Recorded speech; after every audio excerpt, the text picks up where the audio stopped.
various points, these councils would come together, and they're always ratified by the Pope, by the Bishop of Rome, and would answer these questions. And so by the time you get to the Reformation, you already had this stand.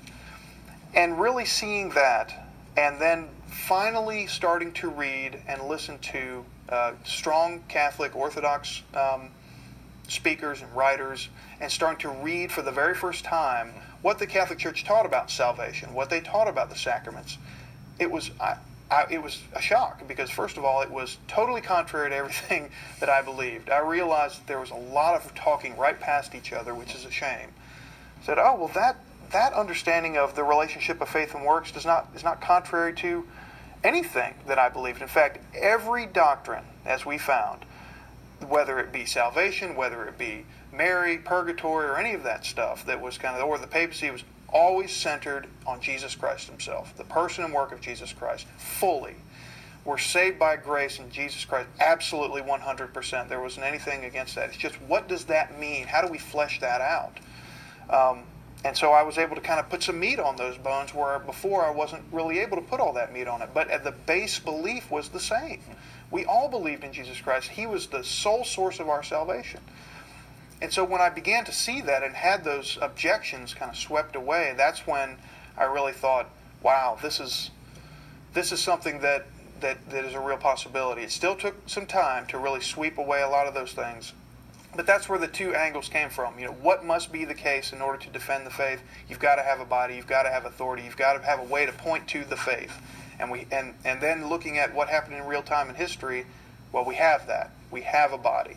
We have the center that Jesus founded. And looking at the passage of Matthew 16 where he's giving Peter the keys of the kingdom, and realizing for the very first time that Jesus is literally quoting Isaiah, where he says, I'm going to establish a prime minister for the house of David. For when the king is gone, the prime minister will stand in there, and he will be a firm peg, and I'll give him the keys. And it's a direct quote. And that's exactly what Christ is doing, which is necessary. You have to have somebody, some office, that can be the standard bearer. And when kind of realized this is in fact our history. Our history is already Catholic. We just didn't know it.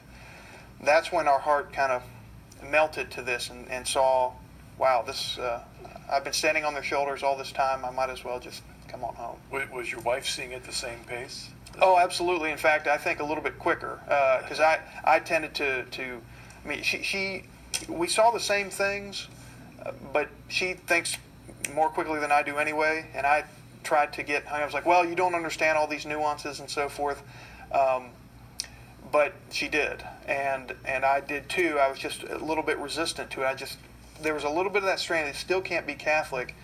But then as I learned more about the great beauty and the weight and the historicity of the Catholic Church, and how much what I thought I knew I didn't know, and what I really came to know I loved, and it was very beautiful, and didn't trip over my love for Christ at all, that's when we both came in. The Lord uses lots of different things to open our hearts to the church, and our minds, different things. Was there any one particular book? You said you read your way in. Was there any one particular book or a couple that you mentioned that really were like 2x4s that got your attention to the? Well, there were several. I think the final question for us, once we saw that the need for authority and so forth, was this question of the papacy and what it was. And instrumental there was Steve Ray's book, Upon This Rock, yes, which is just a huge, thick compendium of all of the biblical support and historical support, and these great church fathers that we held to so much, like Augustine, who was so firm in his Catholic beliefs on the papacy. His famous quote about, in one of the councils, I believe it was, I can't remember which one right now, but he says, Rome has spoken, St. Peter has spoken through the Pope, the matter is settled, because there was this understanding in this early on of these great heroes that we loved. That and it was just, that was tremendous, because we saw just how strong that really was. There were several books by actually an Orthodox writer, Alexander Schmemann, on the sacraments, water and the Spirit, and for the life of the world, both talking about baptism and the Eucharist and its centrality. And to be honest, just the writings of the fathers. I mean, there are many other books. Sure. Thomas Madden on the Crusades and the Inquisition and so forth like that, and many others. You mentioned Tom Howard earlier. Thomas Evangelicals. Howard, Evangelicals Not Enough on the liturgical, which he wrote when he was an Anglican. He wasn't even Catholic yet. But just on the beauty and the purpose behind the liturgical service, incredible. But the church fathers, reading them, which we all loved as Presbyterians, but reading them and seeing, wait, these guys were Catholics. They focused on the Eucharist, and they understand the bishop, and the form of the church and everything, and the papacy. Like, wow, this is just tremendous. What was your hardest hurdle to get over, do you think?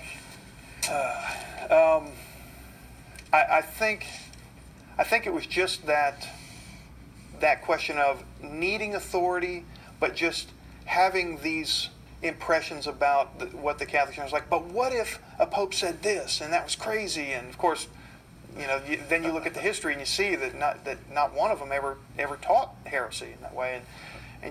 But that I guess it's that last bit of giving up of my own sovereignty to determine for myself what the faith is, because you think that you're giving in to some kind of almost a liberal or heterodox view of the faith, where you're just kind of giving in and leaving something behind. It's not that at all. You're standing on the rock that Christ founded, and yeah, we do need to give in that way. But that was the hardest. When you and I talked earlier, the thing you'd mentioned was you kept expecting all the Catholic stuff was just all making sense, and it was lining up like you expected. You kept thinking, well, I'm going to find another book that's going to it's going to the shoe is going to drop, but it just doesn't do that. Once you see the fullness of the faith, that other shoe doesn't drop, because then you understand the misunderstandings that you had, and even why they may have been passed on, without people taking time to examine. Absolutely. Let's assume that we've got some folk watching our program tonight that are right now in the same place you were then, conservative Presbyterians. Mm-hmm. Anything you'd like to say to them to encourage them to make the same journey that you've made? I think the only thing that I would really say would be to investigate your faith. Don't be afraid to do that. You're not giving in anything in order to investigate that, and again, to focus on the fact, even if you don't believe it at the outset, a real investigation into what Catholics really believe will show that it is fully 100% founded on Jesus. None of the other doctrines can stand at all without the work and person of Jesus Christ. And so to not be afraid of that, and to understand that we are all Christian brothers, and we're just searching to continually flesh out our faith.